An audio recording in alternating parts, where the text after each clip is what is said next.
Perfect. Let's begin. The essay questions on the quizzes, those kind of personal insight questions, as long as you provide an answer, you're going to get full credit for those. Obviously, there's no true or wrong answer. And I do look at them. And I was looking at quiz 1. The question was, what inspires you? And I really had a great time and fun looking at the answers.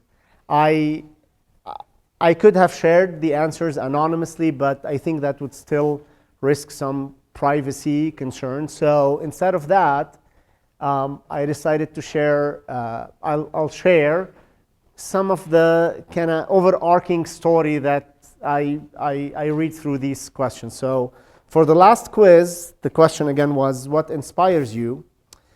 And your answers did inspire me. I saw a lot of stories, inspiration from mom and dad, or someone in the family who's contributed to your life.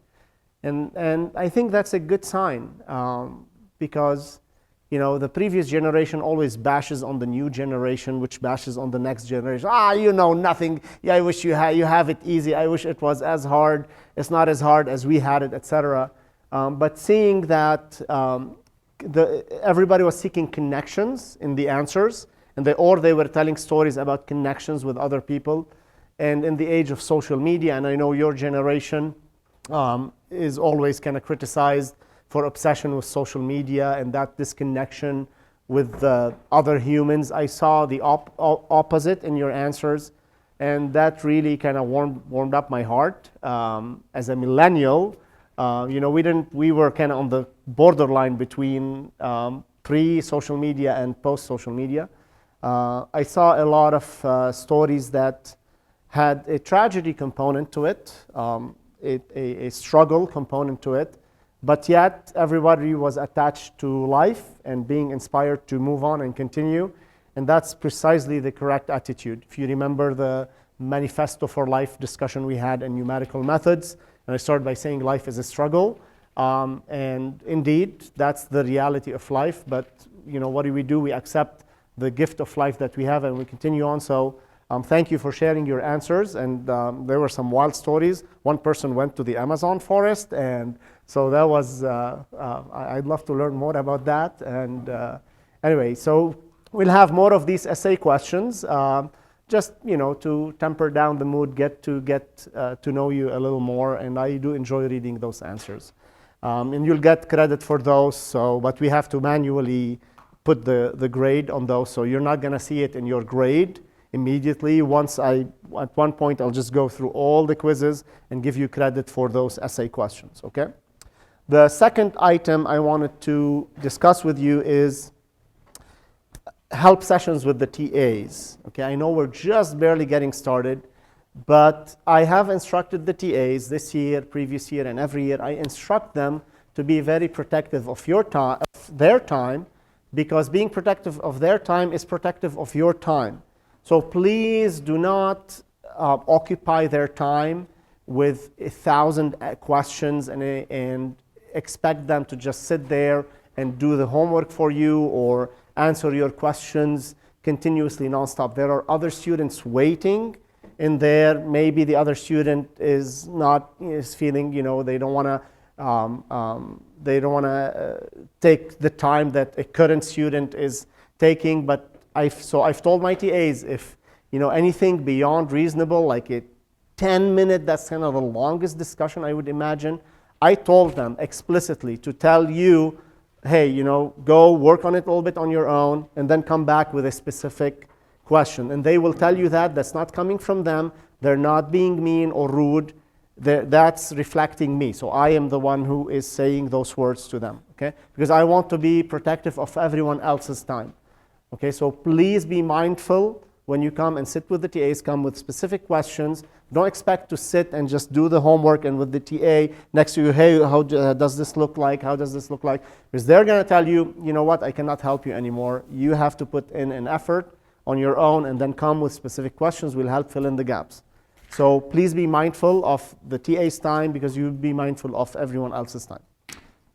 Okay, so how's statistics coming along so far? It's okay, it's easy so far. It's going to get very hard soon. And I have no idea how that looks like because I don't have the lectures created yet. So we'll see how that works. I wanted to finish chapter 1. And also, by the way, I posted the chapter 2 on the front page of Canvas.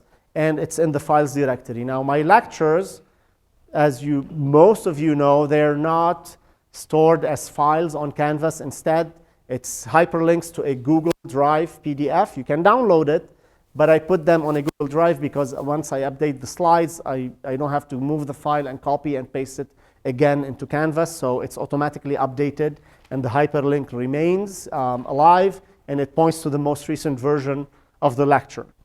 And I uploaded chapter 2, so you can see that. I hope most of you got the textbook. It's a really nice textbook, I think. Starts very easy, but then builds up complexity.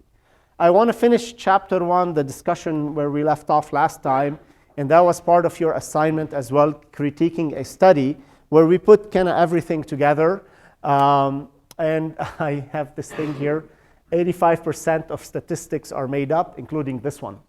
So you have to be very skeptical when you read statistics, and especially when you read something that's editorialized or that sounds too good to be true. Okay? Be very skeptical. And hopefully what you read, what you learn in this class is going to help equip you with that. Now, you don't need to be a statistics expert to be a critical thinker about any BS that someone is trying to kind of advertise to you. And sometimes it's easy to call it, but sometimes it's hard because you have to be very thorough with the analysis. So let's see how would typically one would critique a study.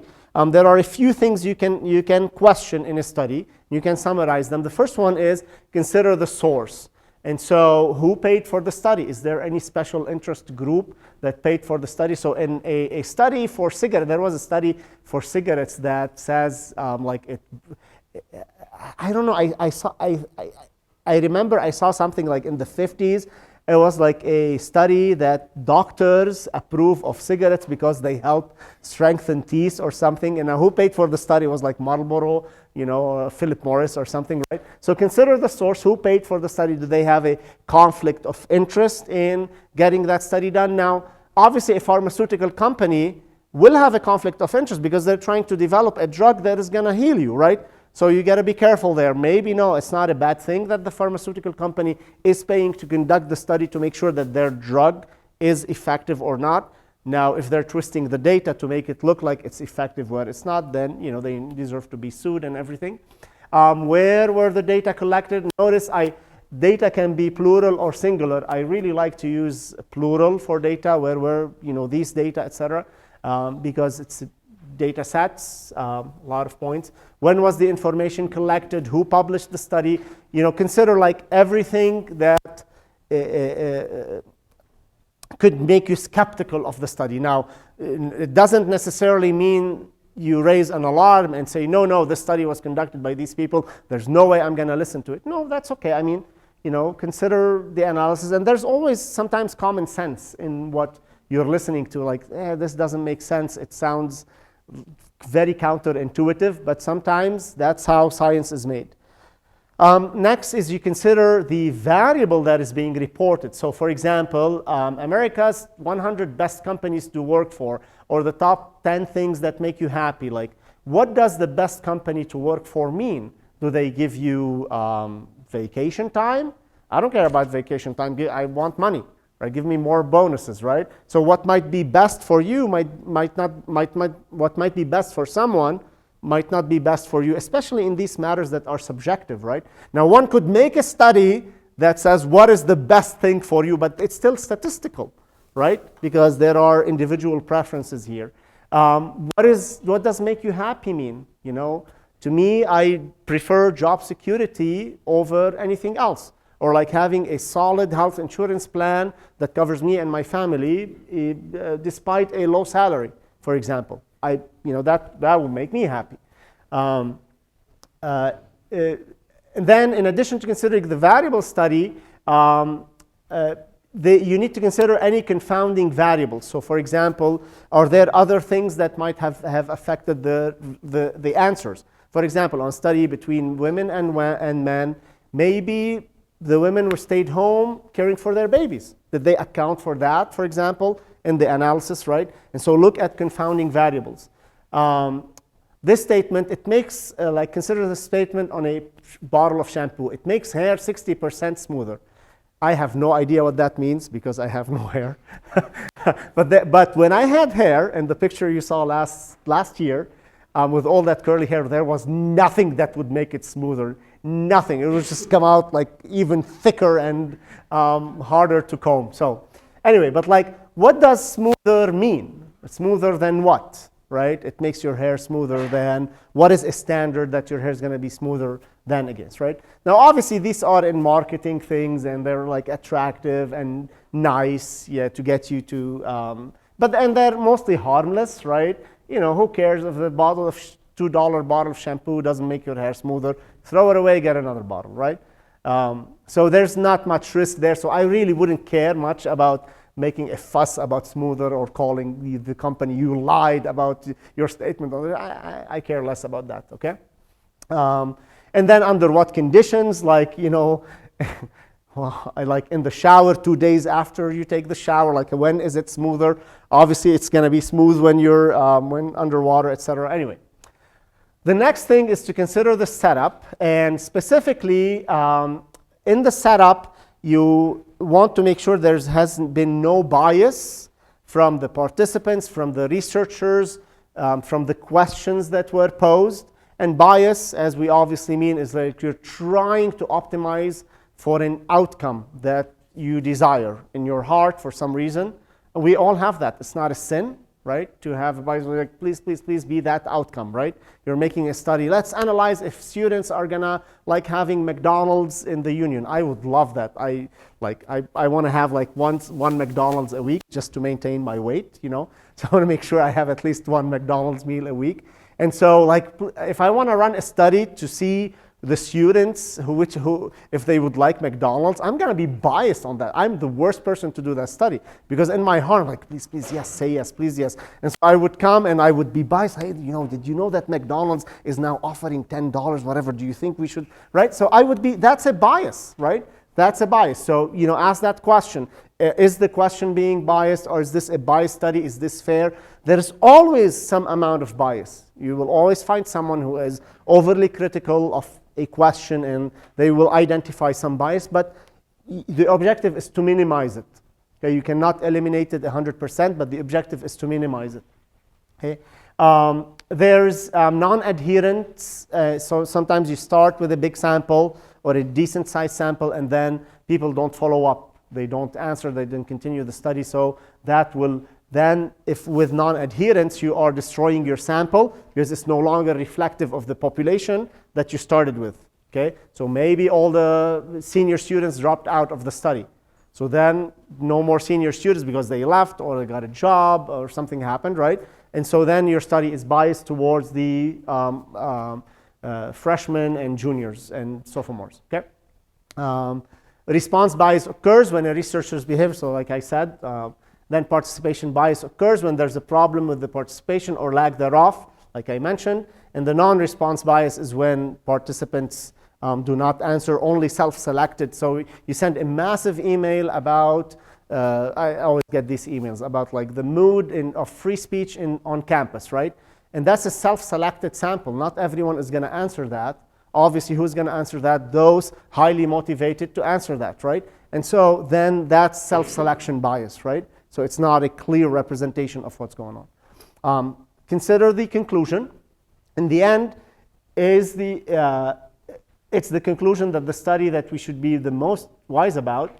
Do the data support the conclusion? Now, obviously, you don't have all the tools yet to analyze this, but at least ask these questions, right? Make a list of these questions. Next time you listen to a story, read a story on the New York Times or listen to something on the radio, right? Go dig it up and, you know, start analyzing a little bit. Obviously, you can't spend a month analyzing a single study because in a month there's going to be 10 more studies done, right? But at least have that skeptical mind about things. And oftentimes you can spot one thing and say, yeah, you know what, that's what I don't like about this study. Okay? Do the results present the whole picture or just a part of the picture? And oftentimes the truth has two sides, which is weird to say, because there's a lot of kind of subjective reality when it comes to humans. Now, with engineering and product design and things and material stuff, there's less of this, right? There's no, it's just either the temperature is that value or not, right? There's no nuance because when humans are involved, there's a lot of nuance, right? Could there be other conclusions drawn? Could there be other reasons that the same conclusion is drawn? Does the study have any practical applications, et cetera, like, the bottle of shampoo? I don't care, it's like a first world problem. Anyway, so here's an example. According to a survey conducted from September 15 to October 10, 2017 by Gallup and Northeastern University, 73% of Americans surveyed, so that's the sample, a sample is the Americans surveyed, say that artificial intelligence will eliminate more jobs than it creates. Results were based on a mail survey of about 3,300 Americans over the age of 18. So that's the sample. So what's the population being studied? Americans over the age of 18 was the sample. 3,300 was the sample statistic. Okay, so obviously we know these. Describe at least 2 potential sources of bias. So that's going to be in your project, in the homework assignment. Participation bias, because this was an email, most likely many did not return the survey, because those who returned the survey in this case are those who are anxious about AI, right? If you think it's going to destroy the world, you're going to answer that. If you think, oh yeah, it's going to be fine, you're probably not going to answer that. Non-response bias, those without mailing address were not included, for example. And research bias, we didn't see the questions, but the questions could be biased one way or the other, right? So this is just kind of touching the tip of how you would think critically about a study. Obviously, this is a lifetime journey if you're going to be working in statistics all your life. If you're going to be, like, biostatistics is a very hot field. So if you're doing any bioengineering, and being a biostatistician is a very important discipline, because that's how medicine is done these days. Like, you go do a medical test, and then they decide whether should we proceed with surgery, do a biopsy, or wait and monitor. Like, how the heck do you decide that? You got to collect statistics, get samples, and so on, and then try to score where the patient lies, and so on and so forth, right? So there's many variables coming together. So we're just only barely touching the tip over here, but it gives you some things to think about. Okay, I'm going to move on to chapter 2. And again, these first 3 chapters are easy. They might sound boring to you, but we're just kind of getting warmed up. Hopefully by Thursday, we will finish with chapter 3, and then next week we'll start with some heavy lifting with probability. Okay, this chapter is about graphical descriptions of data. It's about plots, essentially. How do we describe data with plots? We know how to plot. You've probably plotted pie charts, histograms, or bar charts in high school or in your other courses. This will revisit this. We'll do some easy plotting. We're going to do them in Google Sheets. Sorry, because they're just easy. I do have some Python scripts for those, but again, like I said last time, doing a pie chart in Python was just a total nightmare. It's useless, I think. I just do it in a nice quality plotting software. Google Sheets is not the best plotting software.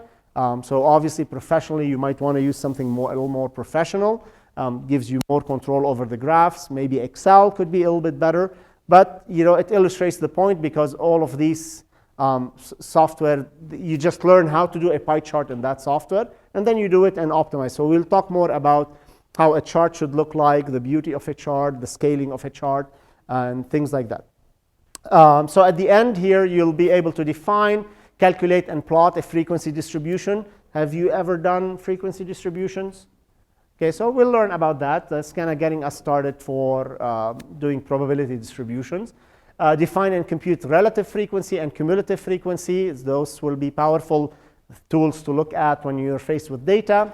Interpret frequency tables, interpret data using suitable charts like pie charts, bar graphs, Pareto graphs, histograms, line graphs, and heat maps. There's a ton of other graphical ways of displaying data, but these are just the bare minimum that you should be familiar with.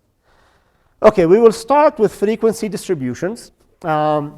Suppose I give you these data, highest early career salaries with a bachelor's degree. So we're get a sample of data, and we have some rankings of salaries depending on your degree field, but we have a bunch of salaries going from 50,700 a year, 53,400, and so on, all the way. The highest salary recorded was 82,700. I hope you will make much more with your chemical engineering degree, and you should, I think, these days. But this is some of the data collected at the time. Now the data, if you notice, and I will introduce a definition here, the data are ordered starting, I know it looks like they are in columns, but I just had to put them this way just to shrink them into the slide, but they actually go in this direction. So row and then so go row wise. So 50, 53, 54, 60, and so on. So in that sense, they are ordered. And we call an ordered an array. Array is an array that is sorted from smallest to largest. Okay, that's your first definition. In its current form, now these data, they hide a lot of information.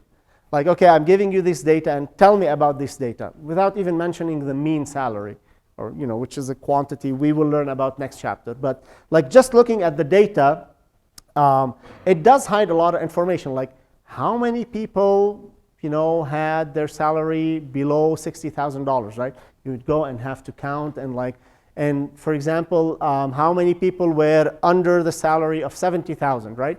So these are questions that you could ask that will tell you a lot about what the data is hiding, and that's what we're going to do next. So one useful approach is to take these data and split them into bins or categories of salary ranges. Okay, so we could say, for example, in the range between 50 and 55,000, there's 3 people. Between 55 and 60,000, there were no salaries. Between 60 and 65, there were 4 people, and so on. That condenses the data in a way that gives you insight into how many people are earning how much, right? And we call that a frequency distribution. Okay? So for example, in this case, if I were to take the following bins or classes, the first bin 50 to 54,999 or 50 to 55, I have 3 people in that range. In this next range, there's no one in this salary range, which is interesting. From 60 to 65, we got 6 people. From 65 to 70, we got 4 people. From 70 to 75, we got 10 people. That's good news. So most of the people in this study are within one category are like between $70,000 and $75,000. That's what they're making, right? So, and then one person between 75 and 79, and one person between 80 and 84, right? So that alone, that simple exercise of counting the people and putting them into different categories just gives you insight about the distribution or how many people fit within each salary category. So that tells you a lot about the data, and kind of when you think about it, like how many people are within different bin, where are you more likely to be landing? It would be good to be in this bin. And there's a lot of people in it. Okay. So this is called the frequency distribution. Now this count, I'm calling it count. We're going to call it frequency moving on, but it's just essentially the count of people in a specific bin. So we already defined an ordered array. Next, we're going to define a distribution. It's a way to describe the structure of a data set. And specifically in statistics, this has to do with counts. How many subjects, what's the subject? It's a participant in the study, right? How many subjects fall within one category or another? Just counting the people alone, okay, that gives you information. When you count them and put them in these bins, that gives you a distribution. What is the distribution of people versus salary? Now, a frequency distribution is a display of the values that occur in a data set and how often each value or range occur, like I just showed you. If each category represents a single value, we're not going to look at that example, then the distribution is referred to as an ungrouped frequency distribution. Like if you're grouping people with like eye color, for example, blue, green, there's like one value category, there's no range, right? Then that's called an ungrouped frequency distribution. Most of the time we're going to be dealing with grouped frequency distributions or just call them frequency distributions, where you have a range of values on the x-axis, and you're making a count of how many people or subjects fit in each category. The frequencies refer to the count of data, so there's the number of subjects in each bin, and a class or a bin is a category of data in a frequency distribution. Okay, so here's how we build one. First, we have to decide how many bins should be in the distribution. So in the salary distribution, we could have binned them from 50 to 70, and then from 50 to 65, and then from 65,000 to 85,000. 2 bins. But that's not very descriptive, right? I want a little bit more granularity. We could have gone from 50,000 to 51,000, and then 51,000 to 52,000. That's not very helpful either, because $1,000 difference in salary is not that significant, right? What I showed you earlier, I grouped them within $5,000 differences. That seemed to be a little reasonable, right? Kind of a range of values, right, in each bin. You could have gone to 7,000, where it seems like a good spread between 2 different salaries, right? So decide how many classes or bins should be in the distribution. Typically, you're looking at 5 to 7 bins just to be able to see the data. That's kind of most of the cases. And I will give you the number of bins in most problems. So tell you do it into 7 bins or 10 bins or 5 bins. Okay? And once you have the bin number, you can figure out the bin size, which is the second question. You have to decide, if you're given the number of bins, you automatically have the bin width, right? But you might want to adjust that, as we will see in the next example. The bin width might be like a weird number. You might want to round it up so that it's nice and clear. Like in the example for the salaries, my bin width was $5,000, and I did it over 7 bins. But the answer from the calculation should have given me a bin width of $4,371, which is like, I'm not going to use that bin width. I'm just going to pick 5,000. It's cleaner. It's rounded up. It's a useful number. Then you find the bin limits. So where does the first bin start? Where does it end? Where does the second bin start? Where does it end? And so on. In these types of frequency distributions, bins do not overlap.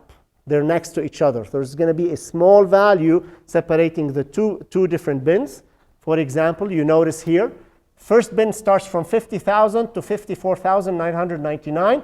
The second bin starts from 55,000. Because the bins have to be distinct. And then as you're dropping members into each category, you're either rounding down or rounding up to put them in one category or the other. Okay? But they're not overlapping, they're separated. You see, the first bin, second bin, and so on. It will become clearer when we do the example. And finally, determine the frequency of each bin. In other words, just go count the number of people in each bin and just fill in the value. Now, Excel and Google Sheets are going to do that automatically for you. So we will do one problem by hand just for you to understand the mechanics of it. And then we will learn how to do it in Google Sheets or the same thing in Excel. Okay? So we start with the same example. Create a frequency distribution using 7 classes for the list of early career salaries. So I have this range of salaries because this is an ordered array. I know this is the smallest salary and this is the largest salary, however many people there are. Okay? Now I want to separate this into 7 bins. Okay? So we want to separate this into 7 bins. Then the next step is to calculate the bin width. So I now have my range of salaries from 50,700 to 82,700. Okay? If I want to divide those into 7 bins, okay, then I can simply take that spread, 82,700 minus 5,700 over 7 bins. That gives me a bin width of about $4,571. Okay? You can choose that bin width, but why not choose 4,000 or 5,000? Okay? Choose 5,000 as a bin width. Seems like a nice, clean number for the bin width. Again, it's not an exact science.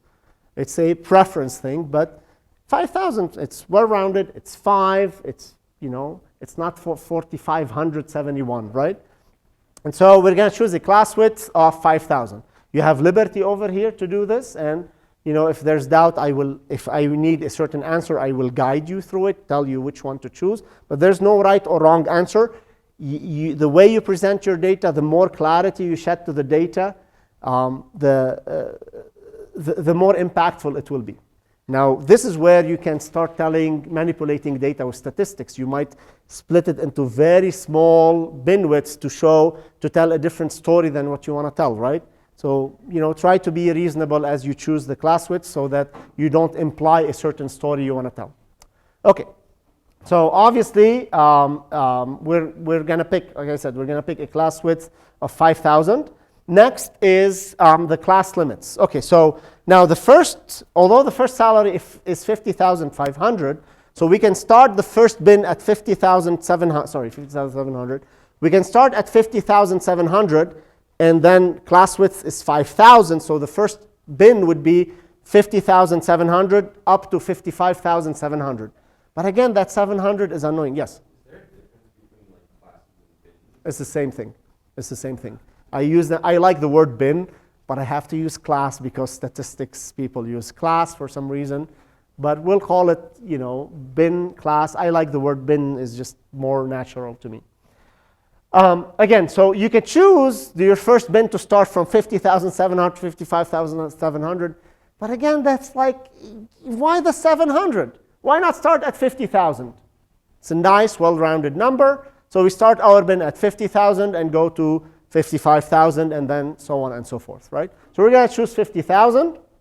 And then with the class limits, we simply add 5,000 because that was our class width, right? And then we have our lower limits. The first class, the first bin, starts at 50,000.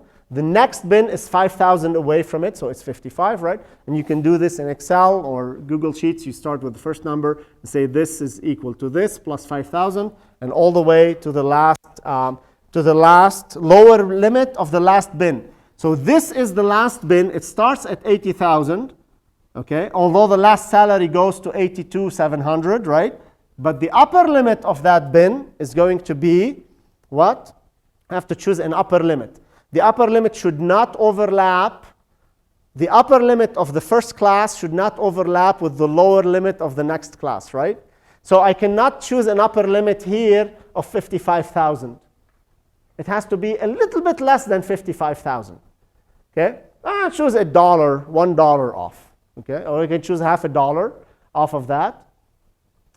And so then what I will do is just go to 54,999 here, and then add 5,000 to it. So that gives me the upper limit of the second class doesn't touch the lower limit of the third class, and so on and so forth. Okay? Now each value is separated by the same bin width that we chose, which is exactly $5,000. Okay? All right. So now we can count this by hand if you want. So you could say between 50,000 and 54,999 we have 1, 2, 3 people. Right? So you come in here and put 3, and then you go 55 and 59,999. What do we got? We have no one there. So you put 0, and you start filling it. Okay? So this is what you will get between 60 and 64,999. So you got 1, 2, 3, 4, 5, 6 people, right? So you got 6, and so on. That's it. You're just simply counting. Okay? Thankfully, Google Sheets and Excel and even Python can do this very quickly for us. So what I want you to do is go on the main Canvas page. I put all of these data in a Google Sheet for you. You click on the link of that Google Sheet. It will ask you to make a copy in your own Google Drive. So say yes, make a copy, and you'll have a copy of that Google Sheet, and we will work with it on it together. Okay?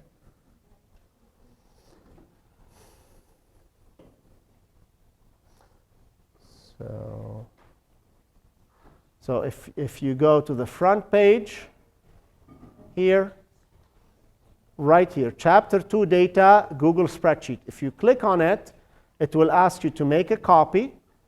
And you say, yes, make a copy. And then it makes a copy for you, OK? So just make a copy. I already have it set up over here. Now it has multiple sheets, this spreadsheet. So we will, let's see.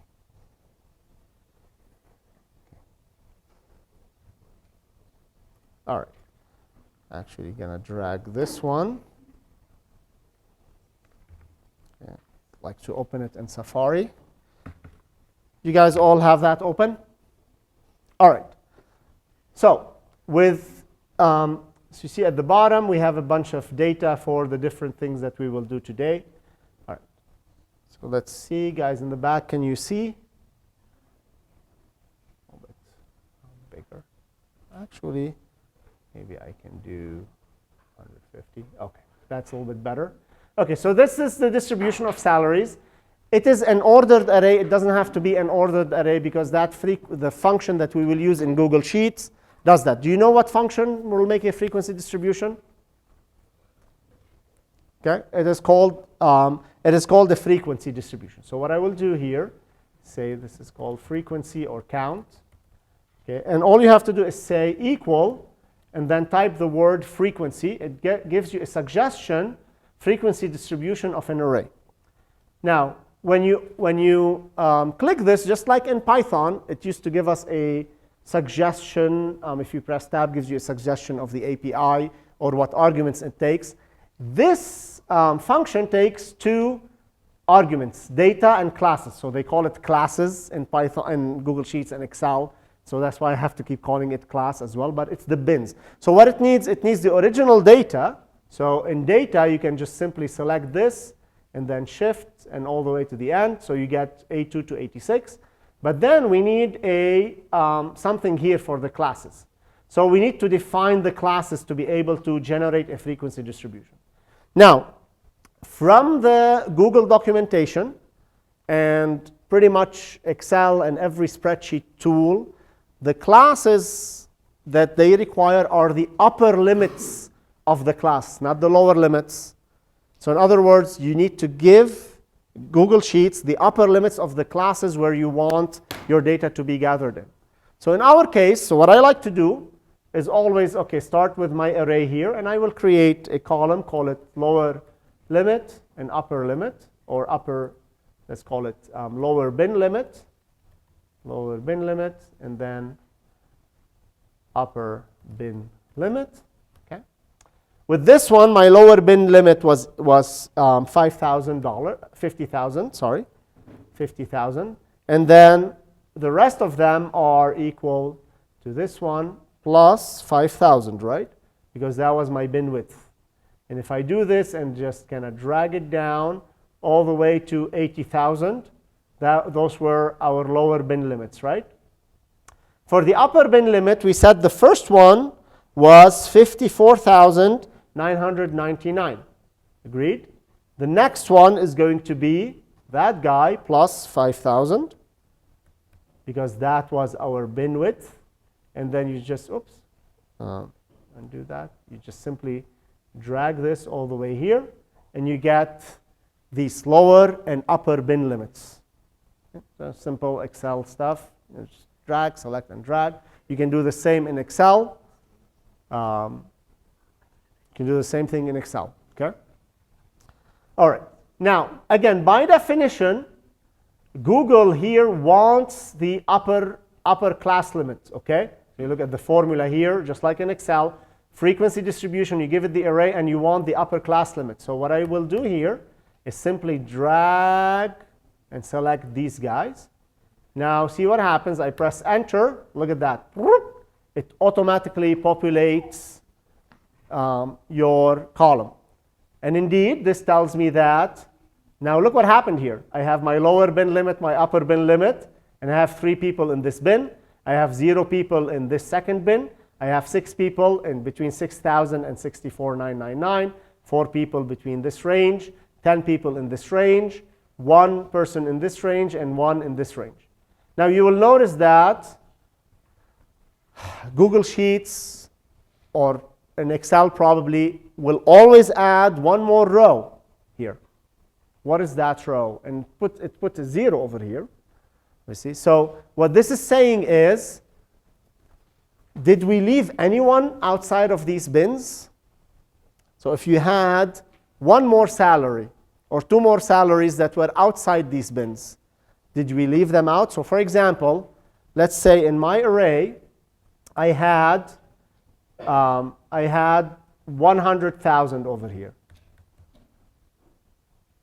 See what happens here? So because our bins went up to 84,999, we didn't have a bin for the 100,000 category, so it left it out. So this value here, the last row, is always the remainder count of people who were not binned. Okay? So that would tell you you either excluded someone by mistake or you on purpose excluded them because they were what we call an outlier. Okay? Like it doesn't make sense. Imagine all the salaries. Imagine you had someone, you know, at 100,000 and another person at 250,000, right? I'm not going to create just a bin for those outliers, right? Most of them are out. You know, I'm going to disregard those two values. So then this analysis would tell me, I left out two people not belonging to any bins, so because I wanted my bins to be mostly where most people's salaries are. Okay? So don't be surprised by that last entry that you get from the frequency function. Okay? I'm going to go back to the original data. All right, 71. Okay, very good. Let's resume. I never imagined in my life I would teach Google Sheets or Excel. Well, I'm such a Python guy, but like these things are so easy to do with Google Sheets, and I realize how often I use this stuff when I'm doing, you know, quick analyses, and they're super effective. So we use the tool that does the job very quickly and efficiently. There's no point in demonstrating that we are super savvy about Python, spend an entire lecture to write a code that does a frequency distribution. Okay, that's the least of my concerns. All right. Now, I have some green slides here that are not necessary, not on the exam, and not necessary for you to memorize or learn. They're just a little bit more details about what we call class boundaries. So if you see this discussion in the textbook, you can skip it. I put them in green here. You don't have to study those at all, but just put them in for completion. Okay, next step with frequency distributions. Before you tell me to plot it, we are going to plot it because that's where going to be the most interesting story to tell. There's something else we can do with frequencies, and that thing is to ask what fraction of this sample belonged in each bin. Like how many, okay, 4 people made between 65 and 70,000. But is that 20% of the sample, 30%? What's the fraction? The relative frequency gives you that answer and simply takes the frequency and divides it by the total number of people in the data or the total number of data points. Very simple. So we have 25 data points here. 4 out of 25 is 4 over 25, gives you the fraction of the people in that bin. Okay? And so on and so forth. It's called relative frequency. Simply you divide the count or the frequency by the total number of entries. Okay? And then, so what that requires you to do is to count the number of entries which you would have in your data originally, right? And just simply counting the total number of entries gives you that total number n, and then you can simply get the relative frequency. So in this case, we have 25 people in this data, okay? And you can add those. That will give you the number of entries in the data. 3 plus 6 plus 4 plus 10, 1 gives you 25. If you divide each number by 25, it gives you the relative frequency, and you can express it in percentage. It's very easy. So then what you get, 12% of people in this sample, they fall between 50 and 55,000, right? 24% are between 60 and 65. 40% of the sample are making $70,000 to $75,000, right? So that's a good thing to think about. Again, percentages. Now be careful. Percentage versus numerical values. Sometimes a 200% increase in people leaving the class could mean just 2 more students out of 100 students, right? So, be careful on how you think about percentages versus numerical value. It's good to see both. Okay. Now notice also one thing, that this column will sum up to exactly 100%. Okay? It should sum up to exactly 100% because that's the total population. Now, if you were rounding a little bit, so let's say you had 12.2% and then 23.5, and you round it, you might get 99 or 101. That's okay, as long as you understand where that difference comes from. Okay, now, in a spreadsheet, typically, if you're displaying only one significant figure or zero significant figures, the numbers internally will still be okay. All right, will still be accurate. Okay? So let's do this in Google Sheets. So we grab that Google Sheet again. And what we can do here, now you can do all sorts of nice formatting if you want. Like, for example, for these numbers, you can go and format the number and make it, this is a financial or like currency, for example. Let's say currency rounded, gives you like a nice looking, this is stuff for you to figure it out. We're going to be working with things that are not necessarily dollar amounts, right? Because we're not financial people, but. Okay, so now you have this. You can do a relative frequency over here. Okay, so we can do a relative frequency count here in Google Sheets. And let's call it relative frequency.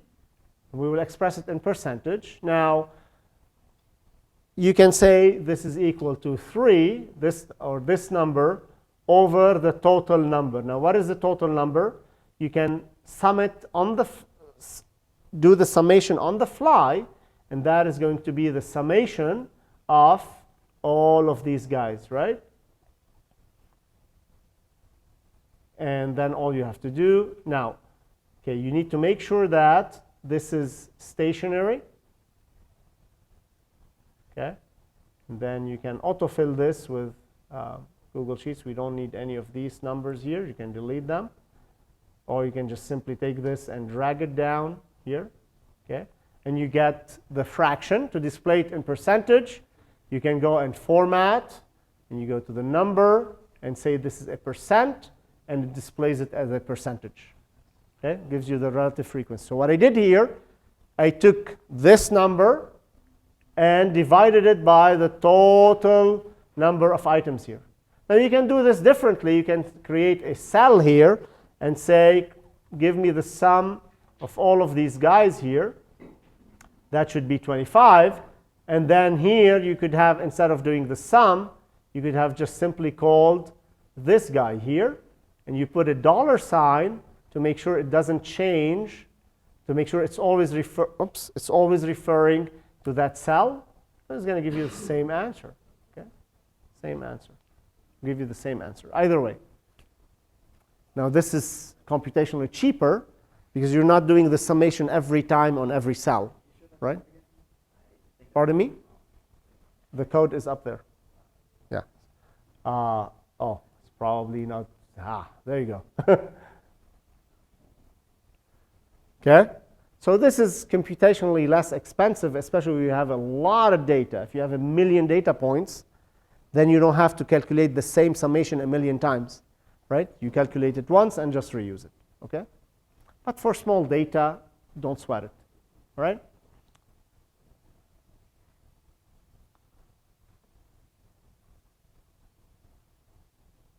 Okay, let's continue. Next is the concept of cumulative frequency. Now, this is very important, these 3 items that I discussed now, because those will be immediately related to what we call a probability distribution and a cumulative probability distribution. Okay? So this concept we will revisit once we hit probability distributions.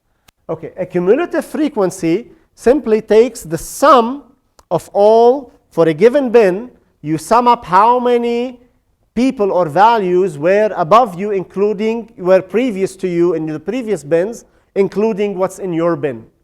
So you go to bin 3, you have 2 people in bin 3, but in bin 2 you had 3 people, in bin 1 you had 5. You add everything all the way, you carry them and add them up to your current count.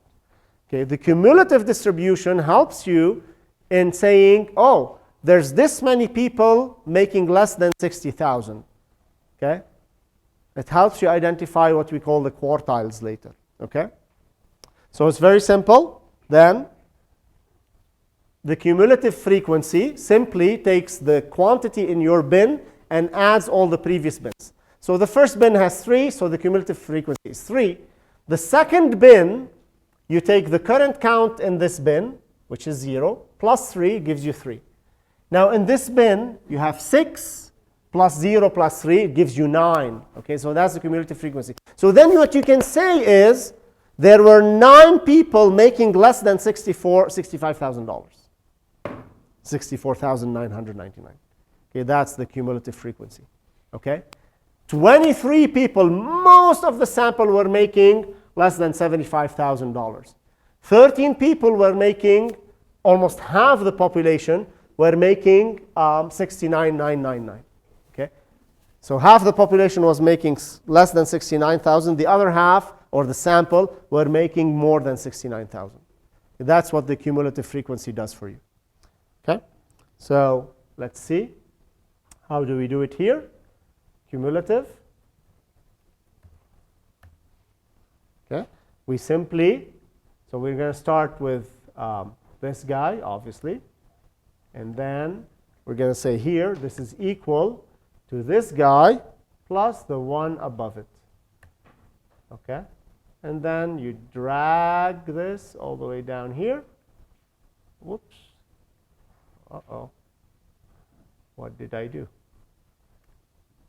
Oh, sorry, my bad. So you're adding, my mistake. So you're adding this guy, let me reset it, to the previous cumulative value, plus this guy.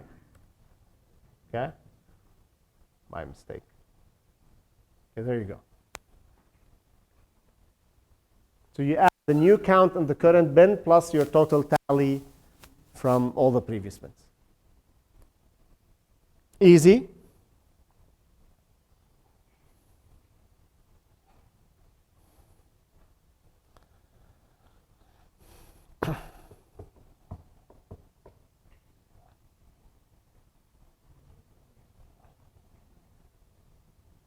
Okay, I have an example here for you, and then we'll take a short break. Data collected on the number of miles that professors drive to work daily are given next. They did not include me in this sample, but I drive a lot of miles to get here. However, so we'll see what the data is saying. Use these data to create a frequency distribution that includes the class boundaries. Forget this question, midpoint. Forget the question on midpoint or class boundaries. Sorry, forget the information about midpoint because we didn't cover that. That's in the green slides. So that includes class boundaries, relative frequency, and cumulative frequency for each class or bin. Use 6 classes. So I'm telling you how many bins you need to use. Be sure that your class limits have the same number of decimal places, sure, as the largest number of decimal places in the data. And note any patterns that appear in the frequency distribution. So we'll do this quickly together, and then you can work it out at home as you prep for your homework. So we have one significant figure in these data, and we got, this is an unordered array, 3.8, 2.7 miles, 9.3 miles, 6.5, 11.9, et cetera, just a bunch of data. The first thing is to identify our class width or our bin width. How many miles is that going to contain, right? So if we're starting at, looks like 1 is going to be our starting point. There's 1 is simple, it's 1, right? And then what is our bin width? Is it half a mile? So are we binning 1 to 1.5 and then 1.5 to 2 and then 2 to, that seems rather silly. Are we doing 1 to 10 miles and then 10 to 20? That's even sillier, right? So what is a good number there? We're going to start with the number of bins. So we were asked to do it in 6 bins, and the highest number of miles was 11.9 and the lowest was 1. So if you take that difference divided by 6 bins, that gives you a bin width of about 1.82 miles, okay, as a bin width. Let's call it 2 miles, okay, for simplicity. I don't want to deal with 1.8, just call it 2 miles. Seems like a good spread.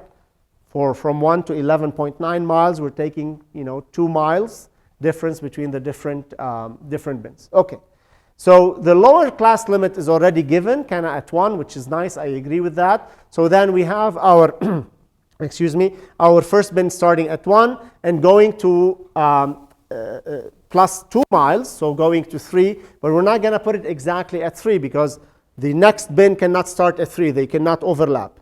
Yes? Are you ever going to like round down for the like bin width? 'Cause it's Then you'll add more class. Yeah.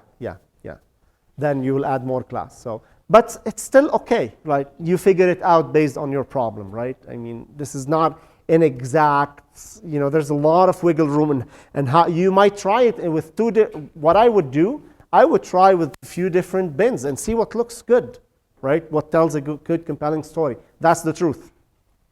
Okay.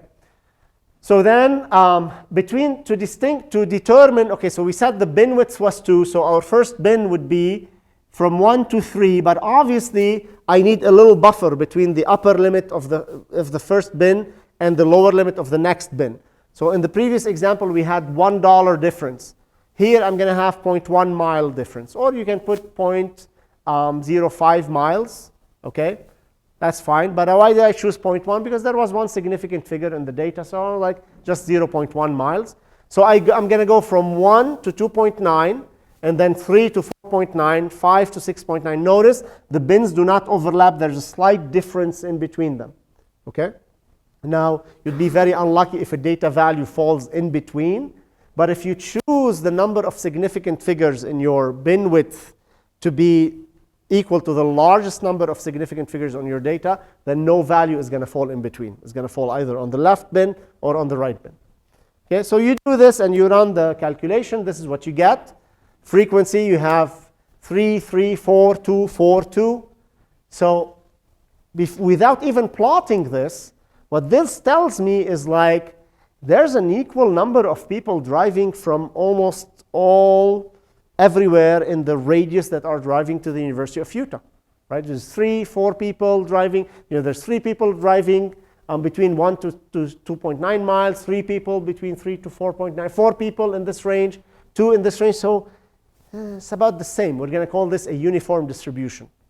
Most people have an equal chance of being, it's the same amount of people in each category. Eventually, when this translates to probability, we will say that everyone has the same chance of driving any of these distances, okay? Relative frequency. Now, the relative frequency tells you a slightly different story, right? Because percentages can amplify things. 16% in the first 2 bins, then 22%, then it drops to 11%. That seems like a huge drop, right? Which is consistent, going from 4 to 2, so you're cutting it in half, then goes back to 22, then 11%. And then the cumulative frequency, this tells you that about half the people, so our total number of people in the sample were 18, about half of them, 10, drive less than 7 miles to work. The other half drives more than 7 miles. That's the power of the cumulative distribution, right? That's the power of the cumulative distribution. Okay. So the next section, we're going to look at some different plots. Again, you've done some of these plots, and it would have seemed just more natural for the first plot to do is to plot the frequency distribution that we did. However, it's going to take me a little bit more than 10 minutes to explain the quirks of how we do a frequency distribution plot. It's called a histogram. Then there's a relative frequency histogram, which is a little hard to do in Google Sheets or Excel. So I'm going to postpone that until the end. We'll cover it on Thursday then. But first, we will do some of the easier plots, pie charts, bar graphs, Pareto graphs, then histograms. We're not going to do stem and leaf plots or even dot plots, but they're discussed in your textbook, so if you want to look at those. Then line graphs, which you do some heat maps, and then we'll talk about some scaling of these charts. All right, the pie chart is a circular graph that's used for qualitative data, and each and that circular graph is divided into pies because we love pizza in America, right? So we're going to divide it into slices of pie and put a percentage or a numerical value in each pie. It gives a pretty darn good idea of how the data is distributed, right? How many people or how many subjects are in each slice of the pie, okay? And so here's some data, type of housing, and then number of students in each type of housing for students in a statistics class. I did not survey you, okay? I made up these numbers. Somebody else actually made them up, and I just took them from them. So, you know, this is just made up numbers, but they summarize the type of housing: apartment, dorm, house, sorority, or fraternity, and then the number of students in each. Okay, so we can do this in Google Sheets. So if you go to the next sheet over here, we have a pie chart. Very simple. So the data is already here for you. Type of housing, number of students. Obviously, you will format this, you make it look nice, etc. But then what you could do, just simply select this range, and then go Insert, Chart. I love Google. And wow, it read my mind. It made a pie chart by default. Actually, it always does a pie chart for me, which is kind of.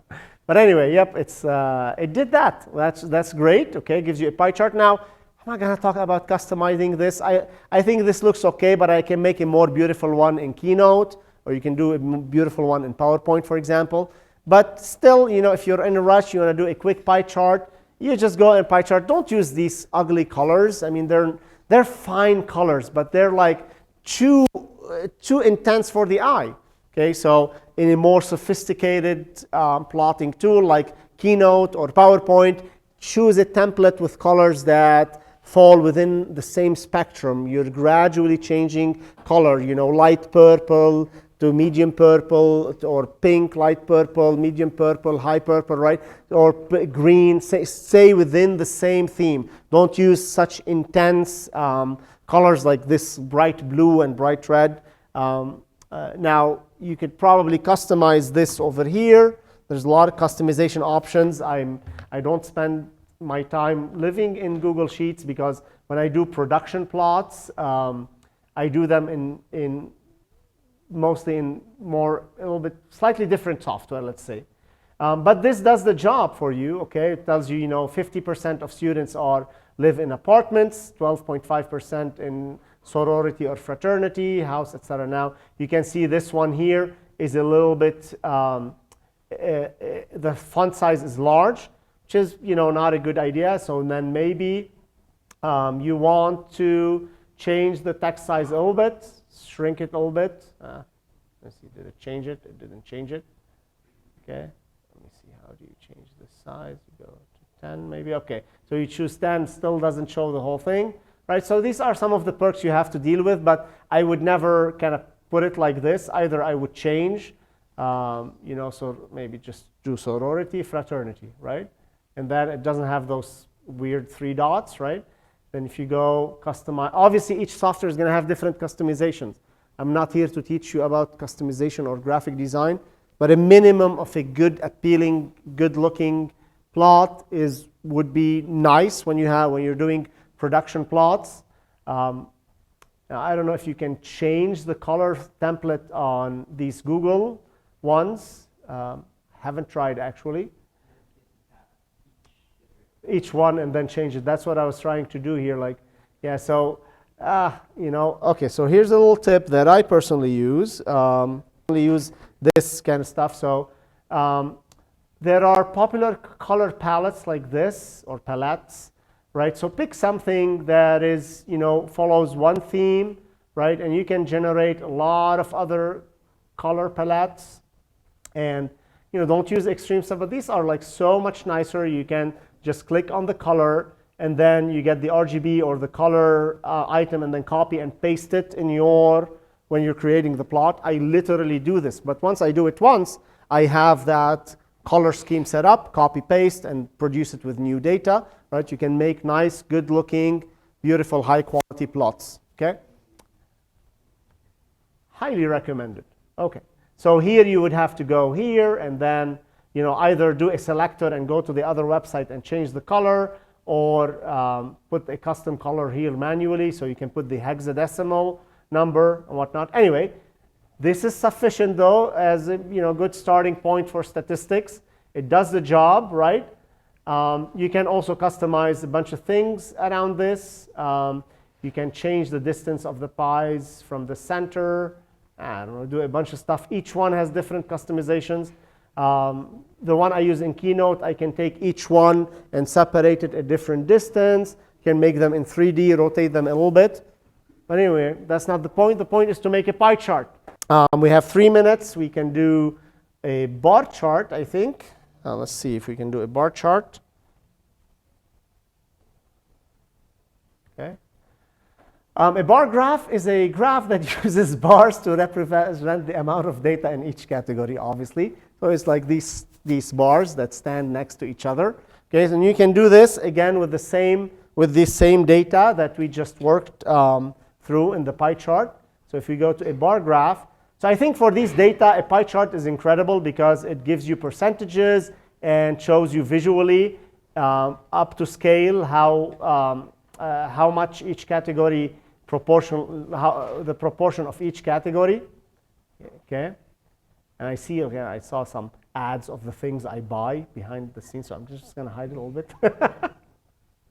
Okay, so we go back here, and then you say insert chart. Again, it's going to default to a pie chart, but then you can come here, see a bunch of all sorts of plots here. What you want to do is a bar chart here. They call it column, but you can just do this. Okay, and then it just gives you the count. It doesn't give you percentages. Okay, it doesn't give you, but it just gives you a distribution of there's 20 students who choose apartments, 10 who choose dorm, etc. Okay, and I will see you on Thursday. All right.